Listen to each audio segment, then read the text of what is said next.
नमस्कार। प्रादेशिक समाचार के साथ मैं पूनम किरकिट्टा। पहले मुख्य समाचार। प्रधानमंत्री नरेंद्र मोदी ने आर्थिक गतिविधियों को फिर से तेज करने को लेकर मंत्रिमंडल सहयोगियों से की चर्चा। कहा केंद्र और राज्य निवेशकों को निश्चित समय सीमा में दे मंजूरी। दूसरे राज्यों में फंसे मजदूरों और छात्रों को झारखंड वापस लाने की कवायद तेज। मुख्यमंत्री हेमंत सोरेन ने पलामू प्रमंडल और कोल्हान के सांसदों विधायकों के साथ किया विचार विमर्श। देश में पिछले 24 घंटों के दौरान कोरोना के 1718 नए मामले सामने आए। झारखंड में आज एक भी कोरोना संक्रमित मरीज की पुष्टि नहीं। और स्वास्थ्य सचिव नितिन मदन कुलकर्णी ने कहा कि कोरोना महामारी से निपटने के लिए राज्य के पास संसाधनों की कमी नहीं। और अब समाचार विस्तार से। प्रधानमंत्री नरेंद्र मोदी ने सभी संबद्ध पक्षों को निर्देश दिया है कि निवेशकों की सभी समस्याओं का समाधान सक्रियता के साथ किया जाना चाहिए और केंद्र तथा राज्य सरकारों की आवश्यक मंजूरियां उन्हें निश्चित समय सीमा के भीतर मिल जानी चाहिए। श्री मोदी ने आज दिल्ली में एक बैठक में देश में अधिक विदेशी निवेश आकर्षित करने की रणनीति पर विस्तृत चर्चा की। बैठक में कोविड महामारी के मद्देनजर अर्थव्यवस्था को गति देने और स्थानीय निवेश को प्रोत्साहित करने पर भी चर्चा की गई। बैठक में कहा गया कि देश में उपलब्ध मौजूदा औद्योगिक भूमि पर बुनियादी ढांचा विकसित करने की योजना बनाई जानी चाहिए और उद्योगों को आवश्यक वित्तीय सहयोग उपलब्ध कराना चाहिए। बैठक में देश में तेजी से निवेश लाने की विभिन्न रणनीतियों और घरेलू क्षेत्रों को बढ़ावा देने पर भी विचार विमर्श किया गया। मुख्यमंत्री हेमंत सोरेन ने आज झारखंड मंत्रालय से वीडियो कॉन्फ्रेंसिंग के जरिए कोल्हान प्रमंडल और पलामू प्रमंडल के सभी सांसदों और विधायकों के साथ कोरोना वायरस कोविड-19 संक्रमण से निपटने के लिए किए जा रहे राहत कार्यों और मजदूरों तथा छात्रों की घर वापसी के लिए बनाई गई रणनीति पर विचार विमर्श किया। मुख्यमंत्री ने कहा कि फंसे लोगों को पूरी सतर्कता के साथ वापस लाया जाएगा। उन्होंने श्रमिकों से अपना धैर्य बनाए रखने की अपील की। श्री सोरेन ने कहा कि विभिन्न राज्यों से आ रहे श्रमिकों के लिए राज्य सरकार रोजगार की व्यवस्था का प्रयास करेगी। आज झारखंड में एक भी कोरोना पॉजिटिव मरीज की पुष्टि नहीं हुई। बोकारो जिले से पिछले एक सप्ताह में कोरोना संक्रमित की एक भी रिपोर्ट नहीं आई। जिले को कोविड-19 से मुक्त घोषित करने के लिए स्क्रीनिंग और सैनिटाइजेशन का काम युद्ध स्तर पर चल रहा है। इस कार्य में बोकारो जिला प्रशासन को समाज के हर वर्ग, औद्योगिक प्रतिष्ठान और बैंकों का निरंतर सहयोग मिल रहा है।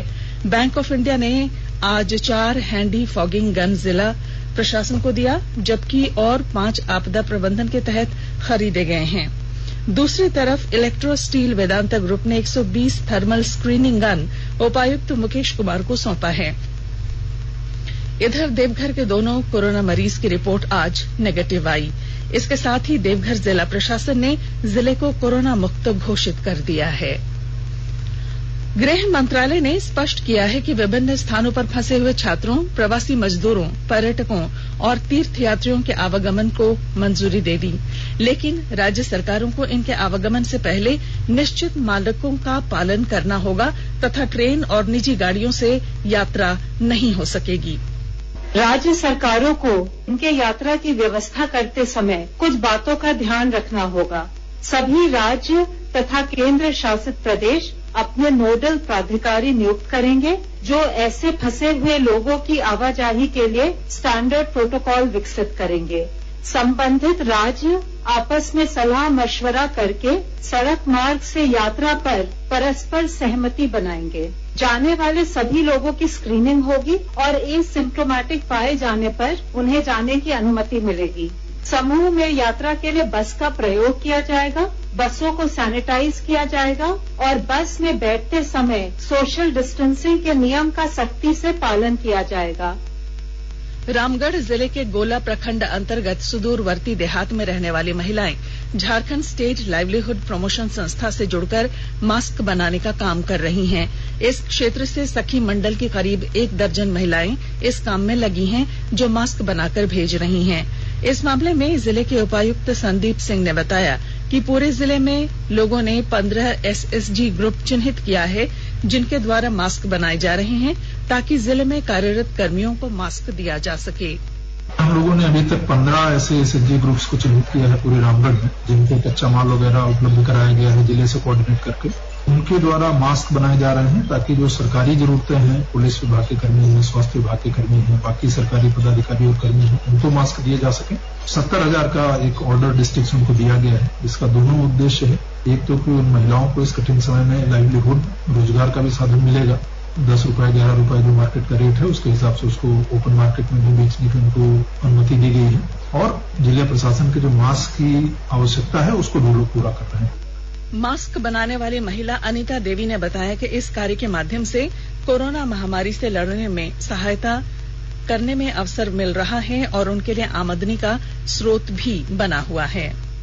जैसलपीएस से जुड़ करके आजीविका मिशन के द्वारा हम लोगों ने यहाँ पे मास्क बनाने का काम कर रहे हैं। 10 महिला मिलकर के हम लोगों ने प्लान किया कि कोरोना का जो महामारी चल रहा है इससे बचाव के लिए हम लोग मास्क बनाने का काम करेंगे और इसी निर्णय को लेकर के हम लोगों ने शुरू किया था। तो जिला प्रशासन के द्वारा भी सहयोग मिला।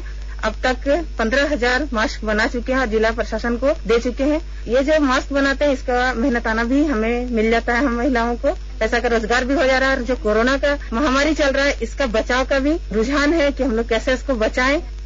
केंद्रीय गृह मंत्रालय द्वारा राष्ट्रव्यापी लॉकडाउन के दिशा निर्देशों में नई छूट के बाद विभिन्न राज्य मजदूरों, विद्यार्थियों, श्रद्धालुओं और पर्यटकों सहित फंसे हुए लोगों का आवागमन सुगम बनाने की तैयारी कर रहे हैं।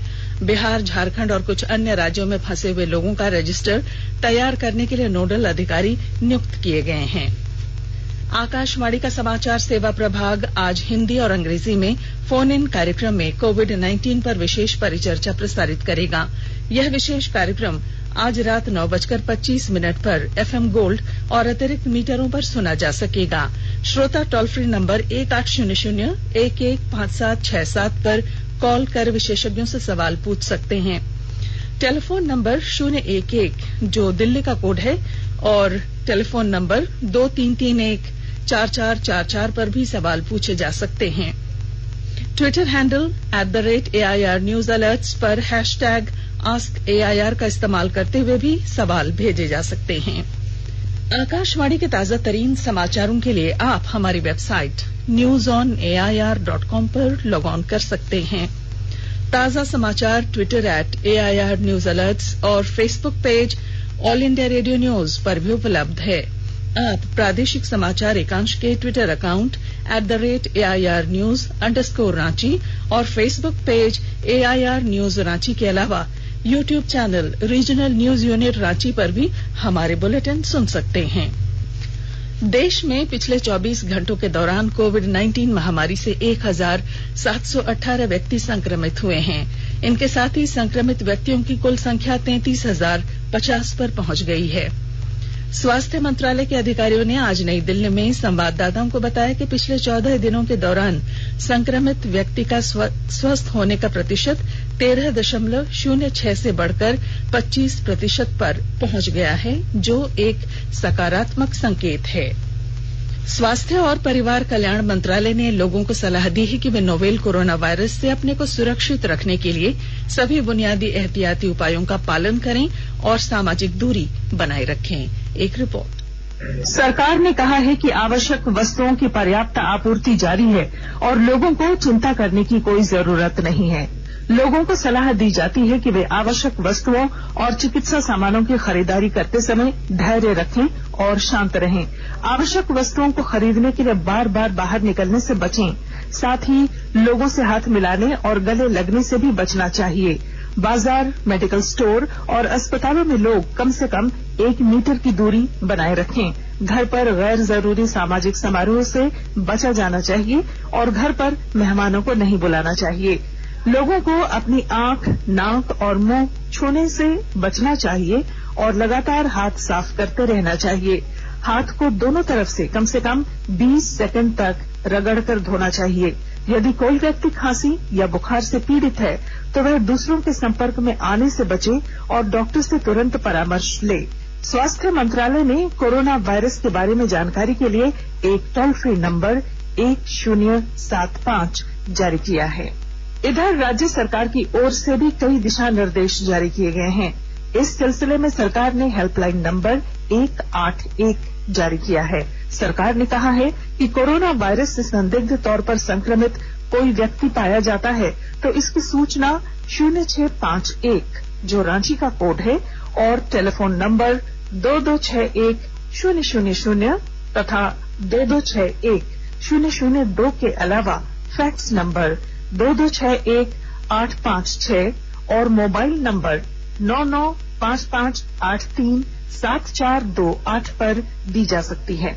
आकाशवाणी रांची भी आपसे अपील करता है कि कोविड-19 के संक्रमण से बचने और अन्य लोगों को सुरक्षित रखने के लिए कृपया घर पर ही रहें और सरकारी दिशा निर्देशों का पालन करें। देश में 3,25,000 से अधिक लोग जन औषधि सुगम मोबाइल ऐप का उपयोग कर रहे हैं। जन औषधि केंद्रों तक पहुंच बनाने के लिए यह ऐप बहुत उपयोगी है। कोविड-19 और राष्ट्रव्यापी लॉकडाउन के कारण जन औषधि सुगम मोबाइल ऐप अपने आसपास जन औषधि केंद्र तलाश करने और सस्ती जेनेरिक दवाओं की उपलब्धता की जानकारी लेने में बड़ी मदद कर रहा है। यह ऐप रसायन और उर्वरक मंत्रालय के फार्मास्यूटिकल्स विभाग के तहत सार्वजनिक क्षेत्र के उपक्रम फार्मा ब्यूरो ने विकसित किया है। झारखंड के स्वास्थ्य सचिव नितिन मदन कुलकर्णी ने कोरोना महामारी से निपटने की तैयारियों की जानकारी दी है। प्रेस वार्ता के माध्यम से उन्होंने बताया कि राज्य में जांच किट की कमी नहीं है। श्री कुलकर्णी सामान्य स्वास्थ्य सेवाओं के बारे में मिल रही शिकायतों के बारे में उन्होंने बताया कि सभी अस्पतालों को चिकित्सा परामर्श देने में कोताही नहीं बरतने का निर्देश दिया गया है। कोविड-19 के एपिडेमिक के दौरान कई ऐसी शिकायतें आ रही है कि जो सामान्य स्वास्थ्य सेवाएं हैं वो अफेक्ट हुई है। हम लोगों ने राज्य के सभी चिकित्सालय जो हमारे सामुदायिक स्वास्थ्य केंद्र, प्राथमिक स्वास्थ्य केंद्र है या सदर हॉस्पिटल्स है, उनको स्पष्ट निर्देश जारी किए गए हैं कि वे पेशेंट का प्रोफाइल देखते हुए उनका इलाज करने में किसी प्रकार की कोताही नहीं करेंगे। जो आवश्यक सुरक्षात्मक उपाय करने हैं कोविड-19 को लेकर, उसकी पूरी विस्तृत मार्गदर्शिका सबको सर्कुलेट की जा चुकी है। इसी तरह से सभी निजी अस्पताल को भी हम लोगों ने आदेशित किया है कि वे तत्काल अपने प्रतिष्ठान खोलेंगे जहां जहां पे बंद है और नागरिकों को जो चिकित्सा सेवाएं उपलब्ध करानी है वो उपलब्ध कराएंगे।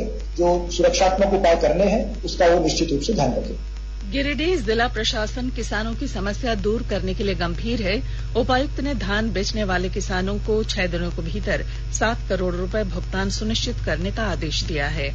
और जानकारी दे रहे हैं हमारे संवाददाता। गिरिडीह जिले के किसानों को धान की राशि का भुगतान 6 दिनों के भीतर कर दिया जाएगा। गिरिडीह उपायुक्त राहुल कुमार सिन्हा ने जिले के सभी राइस मिलों का स्थलीय निरीक्षण के बाद भुगतान की समस्या दूर करने का आदेश दिया। उपायुक्त ने बताया कि 1450 किसानों के खाते में 14 करोड़ रुपया हस्तांतरित कर दिया गया है और शेष 7 करोड़ रुपए 6 दिनों के भीतर उनके खाते में भेज दिया जाएगा। डीसी ने सभी राइस मिलों को निगरानी के लिए एक दंडाधिकारी की प्रतिनियुक्ति कर रखी है। डीसी ने कहा है कि किसानों को परेशान करने की स्थिति में राइस मिल मालिक के साथ साथ दंडाधिकारी पर भी कार्रवाई की जाएगी। रमेश प्रभाकर, आकाशवाणी समाचार, गिरिडीह। पुलिस प्रशासनिक पदाधिकारियों के तबादले के बाद आज कई वरीय अधिकारियों ने पदभार ग्रहण किया। हजारीबाग प्रक्षेत्र में नए पुलिस उप महानिरीक्षक के रूप में अमोल वेणुकांत होमकर ने पदभार संभाल लिया है। आज ही नए एसपी के रूप में कार्तिक एस ने भी पदभार ग्रहण किया। इधर चतरा के 29वें पुलिस अधीक्षक के रूप में ऋषभ झा ने आज अपना पदभार ग्रहण कर लिया है और लोहरदगा जिले के नए पुलिस अधीक्षक के रूप में प्रियंका मीणा ने पदभार ग्रहण किया। पदभार ग्रहण करने के बाद उन्होंने कहा कि इस समय कोरोना महामारी से निपटना उनकी प्राथमिकता है। सरकार ने इन दावों को खारिज किया है कि मेथनॉल, एथेनॉल और ब्लीच पीने से कोविड-19 का इलाज या बचाव किया जा सकता है। एक ट्वीट में सूचना और प्रसारण मंत्रालय ने कहा है कि ऐसा करना बेहद खतरनाक और जानलेवा हो सकता है। मेथनॉल, एथेनॉल और ब्लीच जहर हैं और इनके पीने से विकलांगता और मृत्यु हो सकती है। और अब बुलेटिन के आखिर में संक्षिप्त खबरें। पाकुड़ जिले के अमड़ापाड़ा में भारतीय स्टेट बैंक के ग्राहक सेवा केंद्र में अपराधियों ने हथियार के बल पर दिन दहाड़े लूटपाट की। गिरिडीह जिले की बगोदर थाना पुलिस ने 24 घंटे के भीतर लूटी गई एक पिकअप वैन बरामद कर ली है।